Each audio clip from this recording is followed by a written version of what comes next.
morning. You join us again, so thank you so much for clicking on that button. So, what I'm doing here is I'm just reading a bit of Gigabytes, great magazine.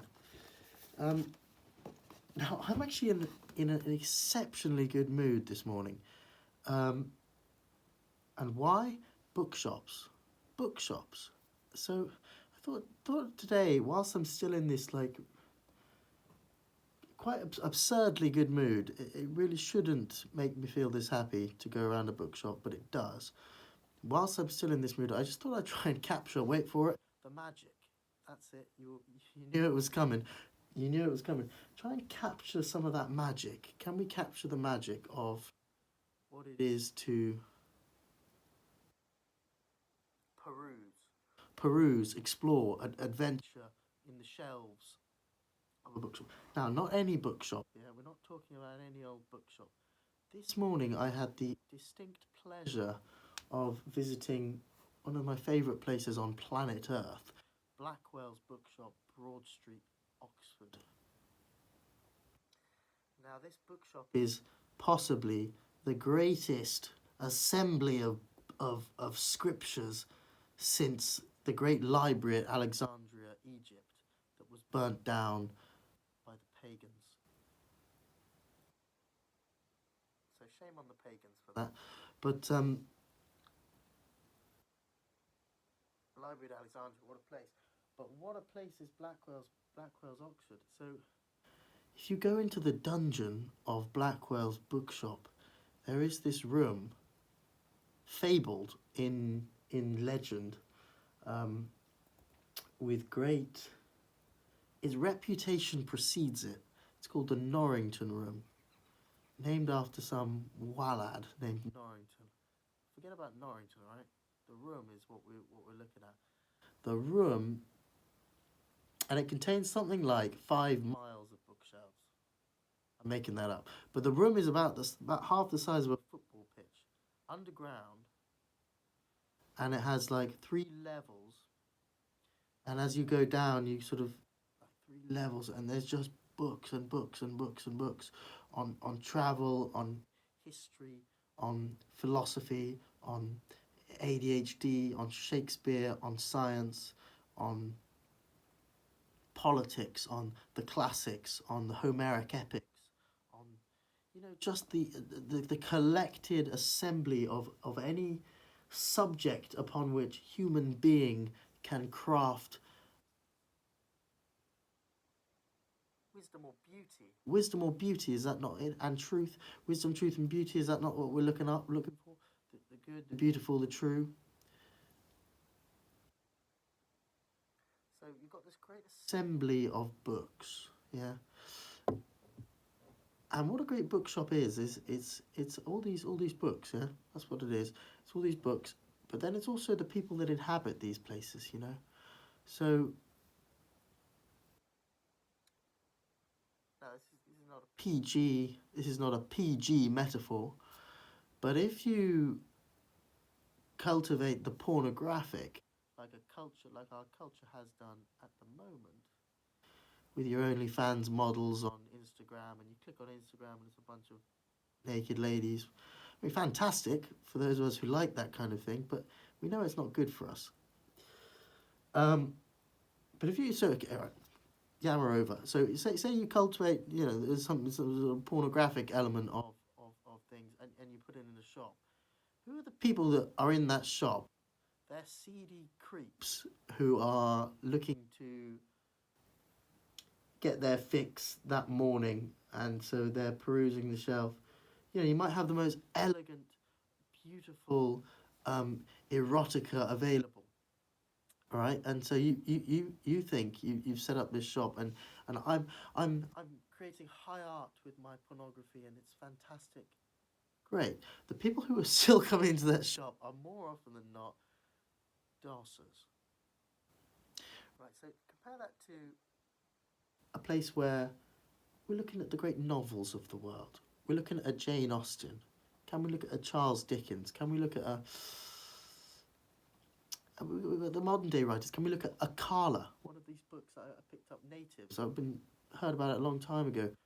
Finally picked it up. Akala, great uh, poet, rapper, and and elder statesman of the community, and a great author. Can we look at a William Shakespeare? Can we look at a Socrates, Euripides?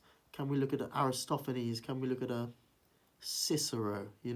These are the guys. These are the and the females. Let's not forget the females. There's plenty of them.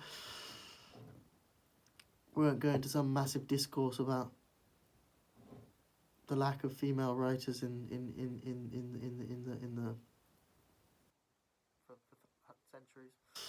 Great suppression of female talent because of the necessity for childbearing, because there was no contraception, there was no fertility was the problem, and it was a can we get the next generation going, so you guys need to help with the kids, and it's a great shame, because there's a great very much equal talent amongst the sexes with regards IQ, with regards wisdom.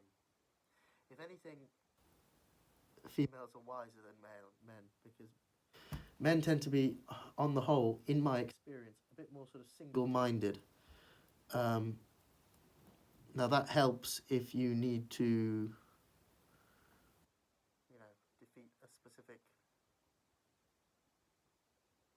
person, or if you have to actually, but the thing is, we often don't see the full picture, and women are great at just pointing out how blind we are, and we are indeed blind.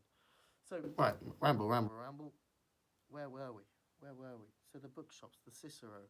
Can we get a Thomas Aquinas, a Thomas A Kempis? Can we get a sort of Jeremiah figure? Can we get a George Orwell? Can we get a Diarmaid MacCulloch? Can we get a Sam Harris, a Richard Dawkins? Can we get these guys?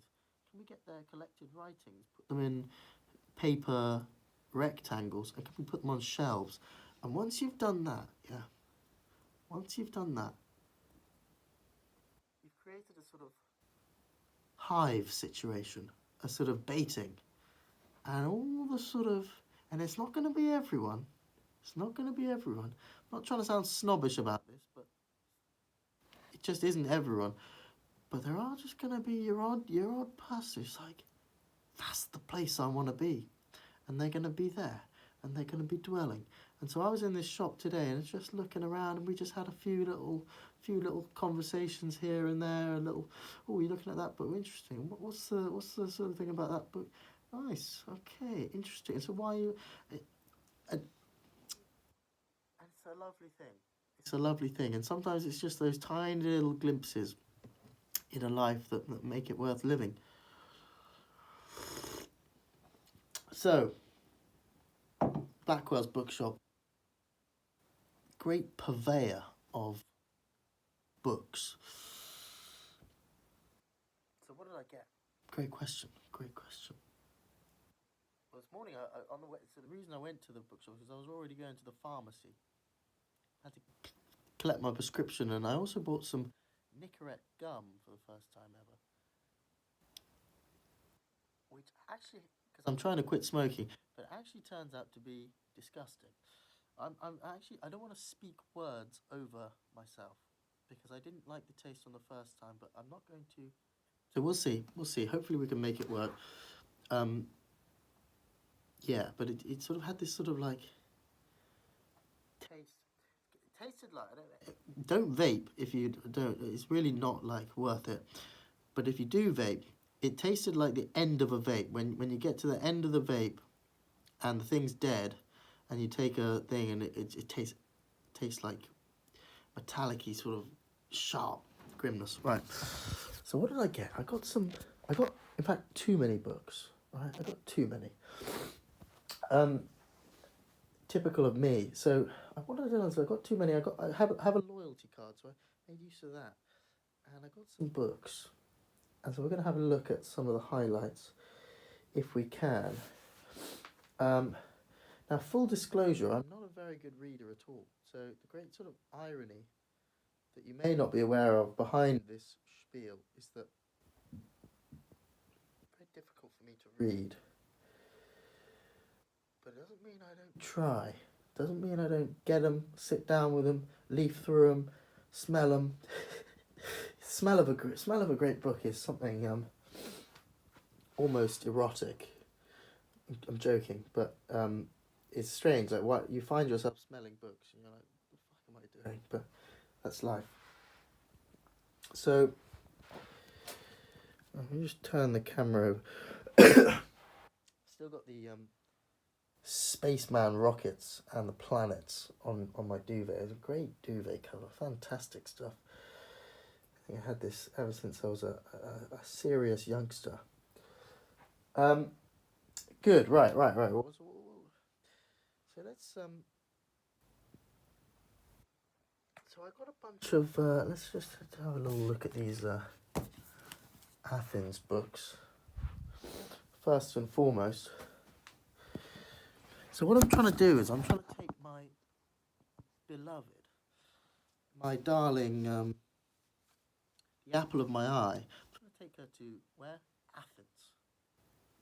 Yeah, the city of Socrates, the birthplace of democracy. Just realised democracy and Socrates sort of rhyme. Someone's definitely done a lot with that rhyme, I'm sure, in the past. Democracy. Right, we'll leave that there. So what I'm trying to do is I'm trying to take my baby girl to Athens, and we're going to have a fantastic time. That's the plan. So what I've done is I've acquired. I almost thought I forgot to buy this one. This is the most important one. So we're trying to have a fantastic time, and I've never really been a guidebook kind of person, but just recently, I don't know the city. So there is a sense of wanting that exploration when you're there, and the don't have an itinerary and ruin all the fun. But there is a sense in, can we get the most out of the experience? So a bit of preparation beforehand can be a good thing. So don't rock up. So I did that with Cairo. I just rocked up, zero idea about anything. I did see the pyramids, went to see the pyramids, but I really missed. I could have made a lot more out of that trip. So you got your pocket Athens. I'll just whiz through these because you're probably getting bored by the second. Phaidon, Wallpaper City Guide. Now, top 10 Athens, and so on and so forth. And then this is I think this is your meat and gravy guidebook. Now, one of the things I'm oh no, I forgot my train of thought. What was I going to say? Guidebooks. Yeah, that was it. Okay, so I did have a look online a little bit. Being a great consumer of audiovisual content over the written word as well, I like a bit of YouTube, If you know where to look, great stuff. Don't go down the rabbit hole.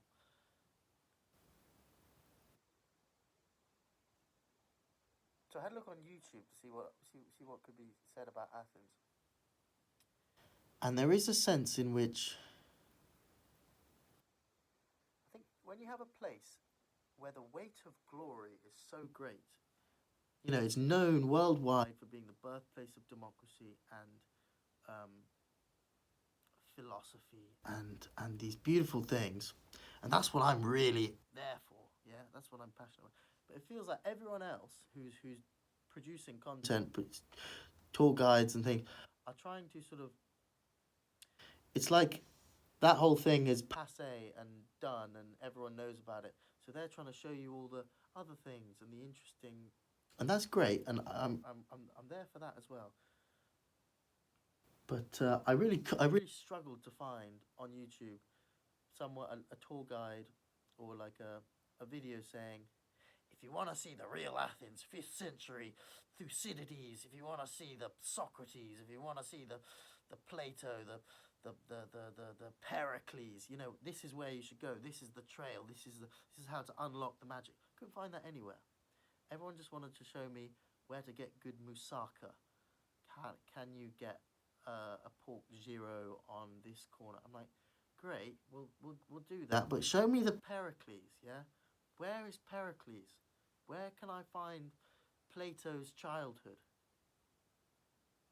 Am I making any sense? That's what we're there for. We're trying to find the spirit of these men, because it's still there. The spirit is in the streets. It's in the, they walk these streets. Now, one book which I have acquired before, the Hemlock Cup. Now, this will be, I think, better than all the guidebooks. Socrates, Athens, the Search for the Good Life, and it's really a sort of compassionate. It's a compassionate take on Socrates, and I don't hear in the scholarship about Socrates. I don't hear enough yearning. I don't hear enough. You know, it's a lament. Socrates, the story of Socrates is a lament, surely, and I identify with the guy greatly. I'm not putting myself on his pedestal. I'm just saying the kind of guy he was is the kind of guy I am. Going around the marketplace, annoying people, asking questions. Can we get to the truth? That's what I'm trying to do. And in many ways, I got expelled from my school because I was obsessed with Socrates, and I refused to do what the teachers told me to do because I thought my pursuit of truth was greater than their demanding me do this piece of work. I was like, no, I'm not going to sit down and do the extended essay. What I'm going to do is wander around the school grounds whilst everyone else is sitting down in a room researching. I'm going to wander around the school grounds and ask people questions. And that's what I did, and I paid for it with an expulsion, and they kicked me out. And when I got expelled the day before sports day or something, and it was sports day, and it was a great celebration. And I was in a great mood despite getting expelled. And I said to my teacher, Mr. Mack, who was sort of my only, well, one of my closest allies. And I said to him, well, Peter, Mr. Mack, yes, I am expelled, but what did I say? I'm like a captain going down with his ship. I'm going down with my ship, with a cup of hemlock in one hand and my pride in another. So that's what I said. Cup of hemlock being the cup of poison that Socrates had to drink, mandated by the authorities to kill himself. So I said, you've given me a cup of hemlock, so fuck you. I'll drink it with my pride in one hand, just like Socrates did. I mean, foolish.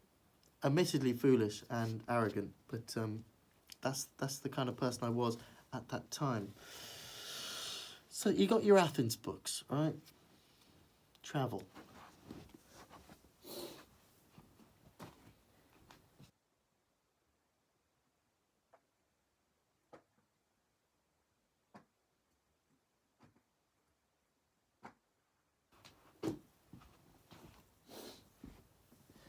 Next up we have possibly too many books about William Shakespeare. So William Shakespeare, who was he? Well, he was a guy. So he was a person. What I've done is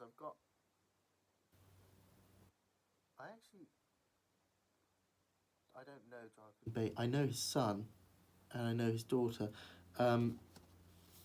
Great man, provost of Worcester College, Oxford, and leading scholar, genuinely leading scholar of Shakespeare worldwide. Now, I've already got one of his books called The Genius of Shakespeare, something like that. That's in Bristol. But I collected two more bangers. One, Mad About Shakespeare. One, How the Classics Made Shakespeare. And really especially this one looks like quite the something. Quite the something indeed. Quite the something indeed. And I'm really looking forward to a point in my life in the next couple months when the things I have to do are going well and in a good place, and I'm working towards them, and I just get a little window, a little break in the relentless drive of life, and I can just sit down with one of these books in a reading room and just. I'm looking forward to that. That's going to be a good day. When it comes, I don't have the time to look at them now in any depth. So, Jonathan Bate, who was he? Well, he saw me give a great performance of Henry V. So, his son was playing great character. His son is a great actor in and of himself, really was, and a great debater, and just an all-round fantastic guy. If you watch him, Tom, you know, we haven't spoken in a while, but I really did admire you, still do. Great guy. So, anyway, whatever. He's a great guy.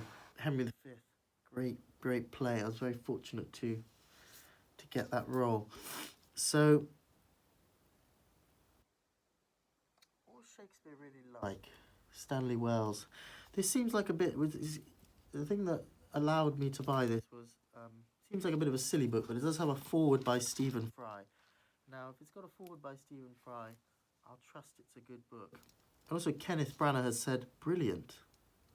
Kenneth Branagh also playing Henry V, alongside many other great Shakespearean performances.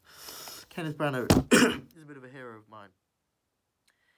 If there's anyone in the last 30 years who said, right, let's elevate Shakespeare to this standard, it was Kenneth Branagh, with the films he made, with the, so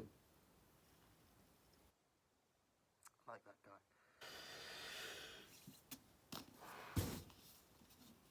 Now, I got this one to sort of stretch my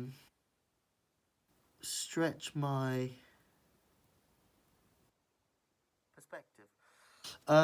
Full disclosure, when I saw the book on the shelf, I did eye roll. I did think, why does everything have to be about race? But everything isn't about race, and this guy probably wouldn't say that everything is about race. It's just that some things are about race, some things are also.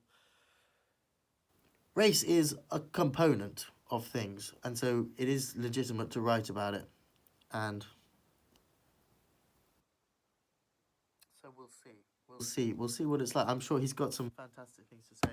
I'm sure there will be some things he says where I think you're going a bit far there, but we'll see. Maybe I need to see what he says. And this book's probably going to be rubbish, but I just thought, see what Judy Dench is saying about the topic. She's obviously a great Shakespearean actress in and of her own right. I somehow doubt she is going to be an enlightening writer. We're not looking for sort of high commentary with this term. We're looking for Judy Dench's perspective, which is going to be valuable because she's been there, done that. She's been to the tops of the acting game, been in the Hollywood rooms, been in the award shows, the Oscars, and then she's writing about Shakespeare here. So what is she going to say? What is she going to say? We're going to find out at some point. Not anytime soon.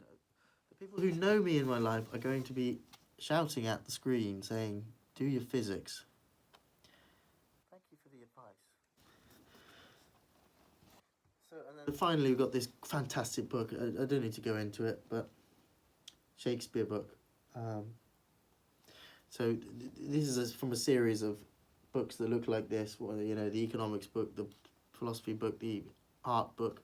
Great books. If you haven't got one of them, get them. Great books.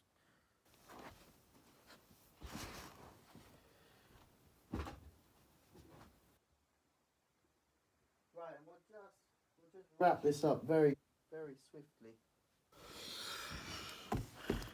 with these bad boys. This is from another series as well.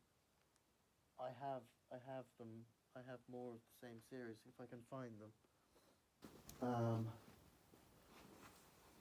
Oh, so we're back to the old searching for books, aren't we? I'm not going to find it at anytime soon. But there's a little history of philosophy, little history of the world. Oh, I can see one. I can see the German edition of Little History of the World, which, surprisingly enough, my German never got good enough to read that. During COVID, me and my dad learnt a bit of German, mainly, full disclosure and apologies, mainly so that we could yell Nazi phrases from sort of 1950s World War II films. We could yell them at each other as we leave the house, and sort of, it was a nonsense. But anyway, so that's why we learned German, to shout Nazi slogan. Not. It sounds terrible, doesn't it? Innocent sort of German war film, not Nazi slogans, but just sort of. There's some reason it's funny. For some reason it's funny to the sort of the angry German. Paul Massaro's liked my photo with the Ramble Room episode 10. Fantastic. Thanks, Paul. He's former CEO of N-Power, Decent guy, family friend. So, this bad boy speaks for itself. We haven't got time to delve into the richness that is Akala and what he has to say, but a close friend of mine, Tom Bates, was reading that many moons ago, and so that's why I'm reading it now. And then, last but not least, 2 books on ADHD, which, if you've been watching this video up until now, you could probably surmise I may be a member of the ADHD community, but that's okay. So I've got this great children's book that I actually read back to front in the bookshop. Otto learns about his medicine, and it's just this sweet story of Otto, and I was like, me and Otto, I'm sorry, but we're just the same. Like, I resonated with every single thing that Otto went through in that book. So that's life. And then this is a slightly more adult book with just loads of info on different aspects of life and how to face them when you have this brain that's going like this, and you can't focus. Sometimes you can focus. And I'm getting better at it, but you're not interested. So what we're going to do is we're going to ramble over, end the ramble, and thank you for listening. It's been an absolute delight. If you can join us again, join us again. If you can't, that's fine. Have a wonderful life, and may peace follow you like the wind. Good day.